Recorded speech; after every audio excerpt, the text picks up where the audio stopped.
ഒട്ടനവധി പദ്ധതികളും പ്രഖ്യാപനങ്ങളുമായി മുഖ്യമന്ത്രി വി ഡി സതീശന്റെ ആദ്യ ബജറ്റ്.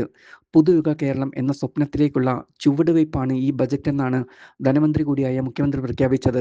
യുവാക്കളുടെ ഉന്നത വിദ്യാഭ്യാസവും തൊഴിൽ തേടിയുള്ള കുടിയേറ്റവും കുറയ്ക്കാൻ ലക്ഷ്യമിട്ട് നോളജ് വാലി പദ്ധതിക്ക് ബജറ്റിൽ 100 കോടി അനുവദിച്ചിട്ടുണ്ട്. തിരുവനന്തപുരം, കോഴിക്കോട് ലൈറ്റ് മെട്രോ പദ്ധതികൾ നടപ്പിലാക്കും. സർക്കാർ ജീവനക്കാരുടെ DA, DR എന്നിവ മുടക്കം കൂടാതെ നൽകും. മെഡിസെപ് പരിഷ്കരിക്കും. അഷ്യൂർഡ് പെൻഷൻ പദ്ധതിയിലെ അവ്യക്തത പരിശോധിച്ച് NPS സംവിധാനം പരിഷ്കരിക്കും. ഗ്രീൻ ഹൈഡ്രജൻ ഹബ്ബായി കേരളത്തെ മാറ്റും. കേരളത്തിലെ തുറമുഖങ്ങളെ ബന്ധിപ്പിച്ചുള്ള 400 കോടിയുടെ പദ്ധതിയും ബജറ്റിലുണ്ട്. വിഴിഞ്ഞത്തെ ബന്ധിപ്പിച്ചുകൊണ്ട് അഴീക്കൽ ബേപ്പൂർ തുറമുഖ വികസനവും ഉൾപ്പെടുത്തിയിട്ടുണ്ട്. കേരളത്തെ തുറമുഖ നഗരമാക്കി സമുദ്രം, റോഡ്, ഉൾനാടൻ ജലപാതകൾ, റെയിൽ, നിർമ്മാണ മേഖലകൾ, ഗ്രീൻഫീൽഡ് സിറ്റി എന്നിവ ബന്ധിപ്പിച്ചുകൊണ്ടുള്ള മാരിടൈം സമ്പദ്വ്യവസ്ഥയാണ് ലക്ഷ്യമിടുന്നത്.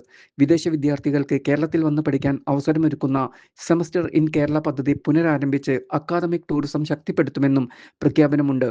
വയനാട് ട്രൈബൽ സർവകലാശാലയും തദ്ദേശീയ വിജ്ഞാന മേഖലയും ആരംഭിക്കുമെന്നും പ്രഖ്യാപിച്ചിട്ടുണ്ട്. കിഫ്ബി അഴിച്ചുപണിയും. അതിന്റെ നടത്തിപ്പ് പഠിക്കാൻ കമ്മിറ്റി വയ്ക്കാനാണ് തീരുമാനം. ലോക നിലവാരത്തിലുള്ള ഫുട്ബോൾ സ്റ്റേഡിയം മലബാറിൽ നിർമ്മിക്കും. ബ്രാൻഡ് കേരളം ആരംഭിക്കും.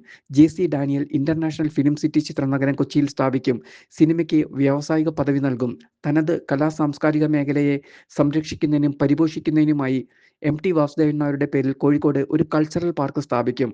സംഗീത സംവിധായകൻ ജോൺസൺ മാസ്റ്ററുടെ പേരിൽ തൃശൂരിൽ പുതിയ മ്യൂസിക് അക്കാദമി സ്ഥാപിക്കും എന്നൊക്കെയുള്ള പ്രഖ്യാപനങ്ങളുമുണ്ട്.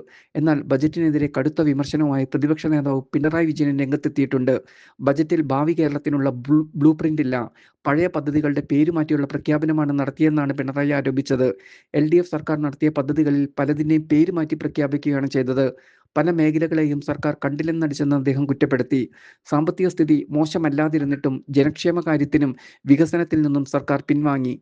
കേന്ദ്രത്തിന്റെ നയനിലപാടുകൾ കൊണ്ട് കേരളത്തിനുണ്ടാവുന്ന ധനനഷ്ടം ഈ ബജറ്റ് കൃത്യമായി അഭിസംബോധന ചെയ്യുന്നില്ല. ഇത് കണ്ടില്ലെന്നടിക്കലാണ്. ധവളപത്രം വികസനക്ഷേമ പദ്ധതികളിൽ നിന്ന് ഒഴിഞ്ഞു നിൽക്കാനുള്ള മുൻകൂർ ജാമ്യമായിരുന്നു എന്നും ഇപ്പോൾ മനസ്സിലാവുന്നു, അദ്ദേഹം കുറ്റപ്പെടുത്തി.